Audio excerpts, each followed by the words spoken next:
Okay, hello students. So in this video, I want to apply the different perspective of the Zener diode random bit circuit, and you can see it in front of you here.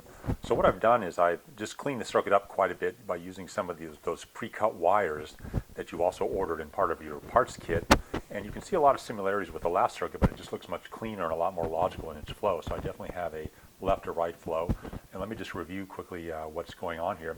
So once again, I have the same power rails as in the previous video here, namely the very top one on the breadboard is the one at the adjustable 18 volts. So this orange wire is coming from that middle wiper on the potentiometer. Ground is of course way down here on the very last row as usual, and that's where all these black lugs are connected to. Then as before, I have the red wire from the Arduino going into the second row, and the Arduino also shares ground on the very bottom rail there with the ground from the 18 volt power supply. But now here's where we start getting some differences here. This is the voltage divider once again. This is the 50K and the 1K going across the 5 volts. So right here at this point, this sits at about 0.1 volts.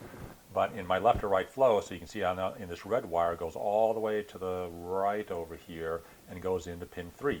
So that's the negative input on the comparator. But it's just very clean. You can clearly see sort of how that voltage sits there for the comparison reference. Then I move the diode and its resistor sort of out here into the open so you can see it too. So here's the diode, of course, its side, voltage side is connected to the variable 18 volts, and then it meets the resistor here on this second half of the breadboard. Here's the 10K resistor going to ground.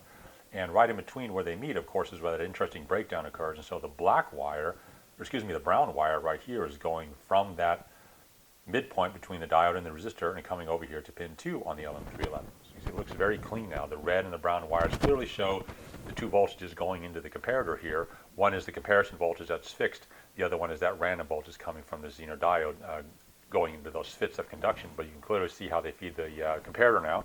Then all that's left sort of to round out the circuit is a yellow wire here to power the comparator on the 5 volts. The yellow wire over here to ground the emitter that's inside the comparator. And the other wire here just to ground the power that goes into the LM311. So just 3 more wires here to get the comparator powered and a ground reference in there, and that's about it. I have one more 1K resistor going from 5 volts into pin 7. That's for the open collector part of the transistor in the LM311. And then this yellow wire here is essentially my output right here. So this yellow wire that I'm just sticking in is one of the long hookup wires. But now what I'm free to do in this case is either run that wire to the oscilloscope where you see I have the circuit working properly. Those are all those nice random 5 volt pulses that will be fed into the Arduino, so I can certainly run it to the oscilloscope. Now I acknowledge that you don't have an oscilloscope at home in the stuff that you bought, so I can go back to the circuit, but it's no problem. All I have to do then is take this yellow wire, the other end of it, off the oscilloscope, this one right here, and that's the one that I can go then stick into pin 3, 0, 1, 2, 3 of the Arduino. Like that, there's that yellow wire feeding the Arduino in there, and I'm all set to start taking my data.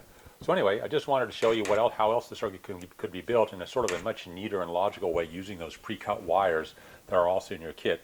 But of course, exactly how you build is up to you. But certainly something like this is much more instructive, and if anything is going wrong, it's much easier to diagnose a circuit that looks like this versus the relative rat's nest that I showed you in the last video. So anyway, hope this helps.